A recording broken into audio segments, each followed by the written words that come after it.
Continuamos con el libro Discurso sobre el libro de Apocalipsis. Entonces tenemos ahora la cuarta trompeta y son afectadas la tercera parte del sol, la luna y las estrellas. Tenemos allí las autoridades civiles y políticas representadas por el sol en una tercera parte. Hasta ahora no se han afectado mayormente las autoridades. En la primera trompeta hemos tenido mención de los árboles, los que se destacan entre el pasto, pero después los árboles se queman, lo mismo que la hierba verde. Ahora, si la hierba es figura de la humanidad en general, la hierba verde señalaría la prosperidad entre los hombres.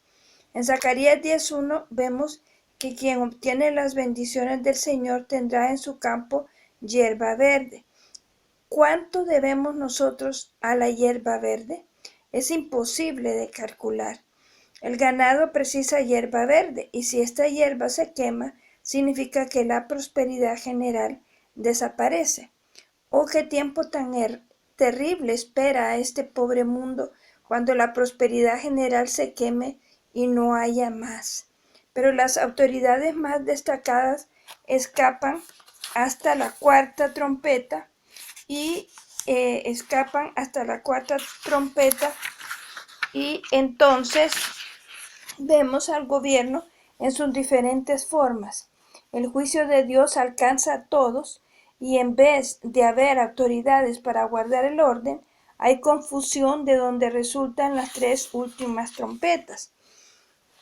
En el capítulo 9 encontramos: antes de empezar con estas últimas tres trompetas, tenemos descrito su carácter. Capítulo 8, versículo 13. Son tres ayes, porque estas últimas trompetas demuestran los juicios especiales que caracterizan la parte final de esta serie. El primer ay dura desde el primer versículo de este capítulo hasta el versículo 12. Aquí voy a sugerir el levantamiento del anticristo. Está el ángel que tiene la llave del abismo y del abismo sube mucho humo. Del humo desciende sobre la humanidad una verdadera manga de langostas de una clase especial.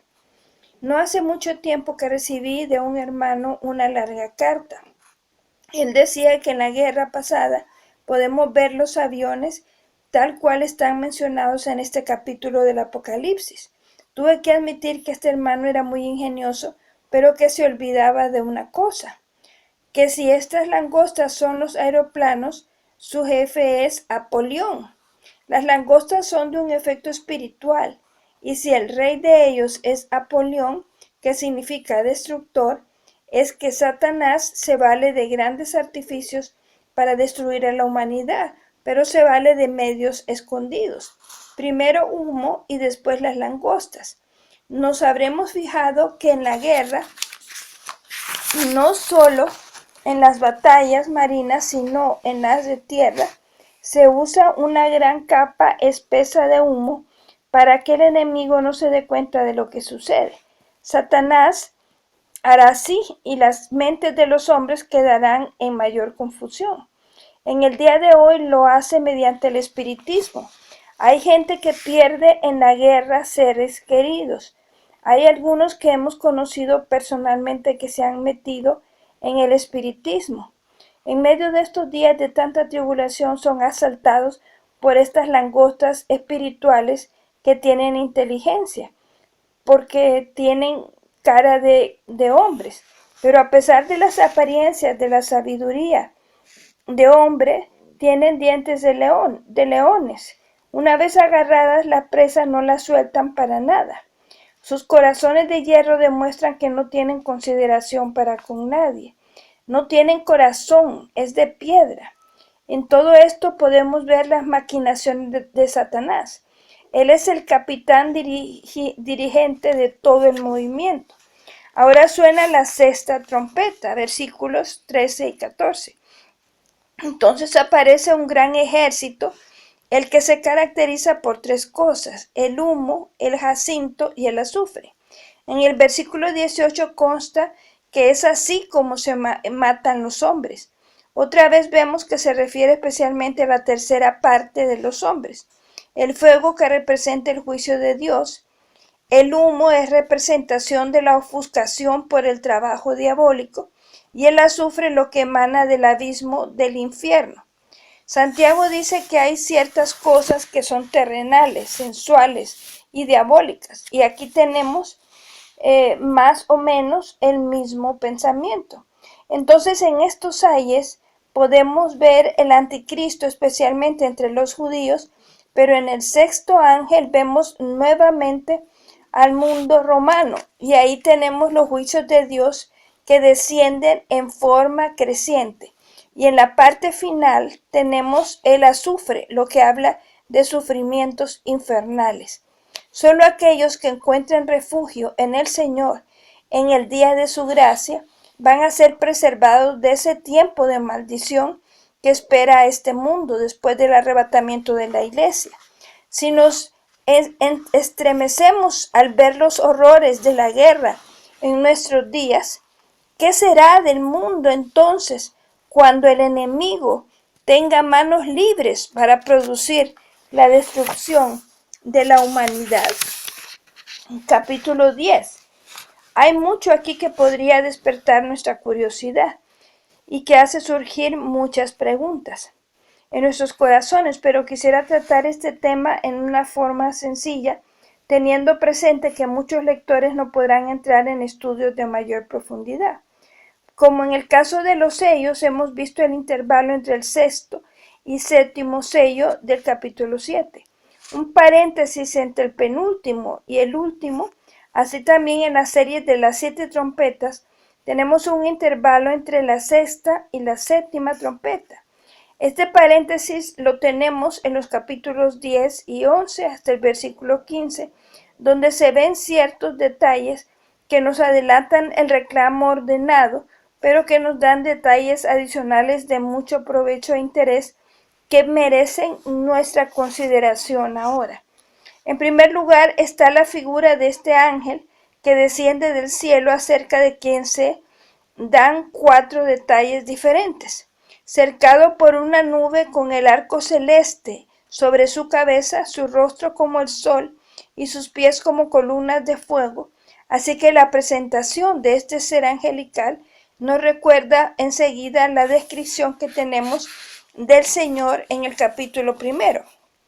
Por segunda vez en este libro vemos una nueva presentación de nuestro Señor Jesucristo con la forma angélica. Hemos visto ya el porqué de esta diferencia. En estos juicios no se menciona al Señor como el Cordero, sino en la forma de ángel, para tener cierta distancia entre el Señor y aquellos en cuyo favor está trabajando. Está aquí el Señor cercado por una nube, la que en el Viejo Testamento siempre ha sido señal de la presencia de Dios. Nos acordaremos que fue en el monte de la Transfiguración donde, cuando apareció la nube, tuvieron miedo los 3 que estaban con el Señor, porque era la señal del acercamiento de Dios. También recordaremos el monte Sinaí, donde estaba la espesa nube en la cima de la montaña, que acompaña la presencia de Dios. Y ahora este ángel tiene alrededor de sí la nube que nos da a entender el misterio de su presencia. En segundo lugar, se ve también el arco iris sobre su cabeza. Se trata de una especie de corona, pero es lo que conocemos como el arco iris. El arco iris fue establecido en el capítulo 9 del Génesis como la señal del pacto hecha por Dios entre él y la creación, y en este caso la creación va a salir del yugo de corrupción que ha venido por causa del pecado y va a gozar de la libertad de los hijos de Dios.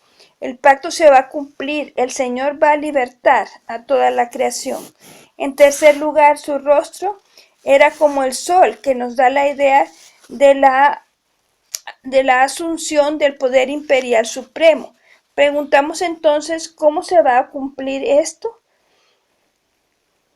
Estando el mundo en semejante condición, la contestación la tenemos en el cuarto detalle, el de sus pies como columnas de fuego. Una columna naturalmente nos da la idea del juicio activo de Dios. Así que para establecer todo esto, el Señor va a entrar en juicio especialmente para eliminar toda oposición pecaminosa y establecer la gloria de su reino.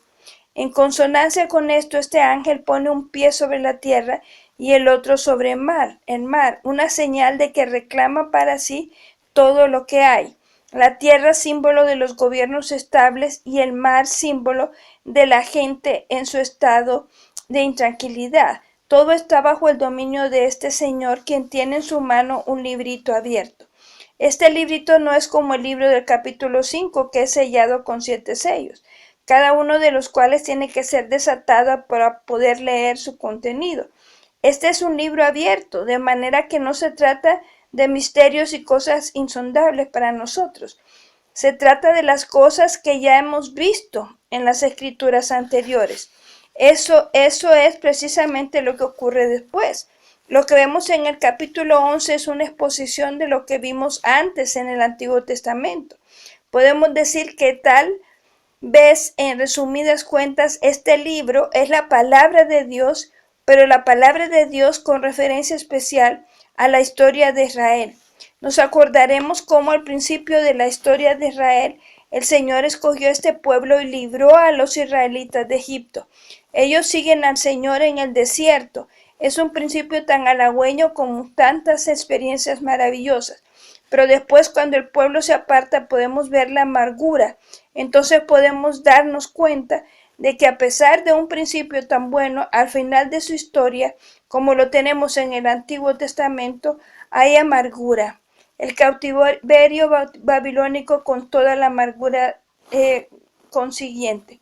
Ahora para nosotros podemos decir que el librito significa la palabra de Dios, y veremos lo que es preciso hacer con él para que sea verdaderamente útil para nosotros. Bueno, que el Señor les bendiga, y seguiremos con el versículo 6.